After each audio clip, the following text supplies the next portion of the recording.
CPM Kallippadam south ബ്രാഞ്ചും NGO Nagar ബ്രാഞ്ചും സംയുക്തമായി അമ്മിണി അനുസ്മരണവും അനുമോദനവും സംഘടിപ്പിച്ചു. പി മമ്മിക്കുട്ടി MLA ഉദ്ഘാടനം ചെയ്തു. CPM കല്ലിപ്പാടം സൗത്ത് ബ്രാഞ്ചും NGO നഗർ ബ്രാഞ്ചും സംയുക്തമായാണ് അമ്മിണി അനുസ്മരണവും SSLC +2 വിജയികൾക്കുള്ള അനുമോദന ചടങ്ങും സംഘടിപ്പിച്ചത്. ഷൊർണൂർ MLA പി മമ്മിക്കുട്ടി ചടങ്ങ് ഉദ്ഘാടനം ചെയ്തു. രക്ഷിതാക്കന്മാരുടെ നിർബന്ധത്തിനനുസരിച്ച് ഒരു കോഴ്സും തിരഞ്ഞെടുക്കണ്ട, കുട്ടികളുടെ അഭിരുചിക്കനുസരിച്ചുകൊണ്ടുള്ള കാര്യങ്ങൾ ഇതിലാണ് എനിക്ക് താല്പര്യം എന്ന് പറഞ്ഞ് രക്ഷിതാക്കളെ കൂടി അഭിപ്രായത്തിലേക്ക് കൊണ്ടുവന്നിട്ട് ആ കാര്യങ്ങൾ അങ്ങനെയാണ്. അതുകൊണ്ട് ചില ആളുകൾ രക്ഷിതാക്കന്മാരുണ്ട് പറഞ്ഞാൽ തന്നെ കോഴ്സ് തന്നെ എടുക്കണം, ചിലപ്പോൾ അവർക്ക് അതിന് താല്പര്യം ഉണ്ടാവില്ല. താല്പര്യമില്ലാത്തൊരു കോഴ്സ് അടിച്ചേൽപ്പിച്ച് കഴിഞ്ഞാൽ പിന്നീട് അത് ഒരുപാട് അനുഭവങ്ങളുണ്ട് മനസ്സിലായില്ലേ.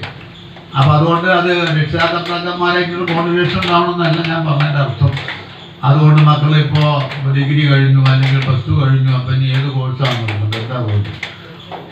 അച്ഛനും അമ്മയും പറയാം സയൻസ് തന്നെ എടുക്കണം, സയൻസ് ഗ്രൂപ്പ്.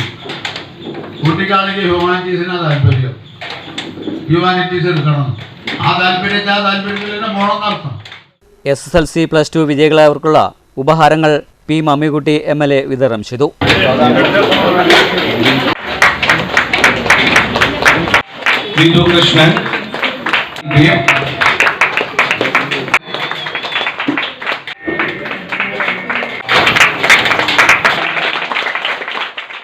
STV ചാനലിന്റെ പേരുള്ള ഉപഹാരങ്ങൾ CEO ഇന്ദ്രജിത്ത് അനിൽ കുട്ടികൾക്ക് കൈമാറി.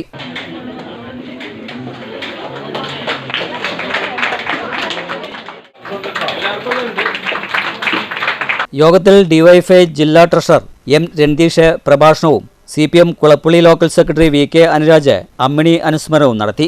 അജയ് യോഗത്തിൽ അധ്യക്ഷത വഹിച്ചു. KM ലക്ഷ്മണൻ, ശ്രീനിവാസൻ, ES കൃഷ്ണൻ, പ്രഭുദാസ്, ജിജിത്ത്, ആര്യ തുടങ്ങിയവർ സംസാരിച്ചു. കുട്ടികളും രക്ഷിതാക്കളും ഉൾപ്പെടെ നിരവധി പേർ ചടങ്ങിൽ സംബന്ധിച്ചു. News centre Shoranur.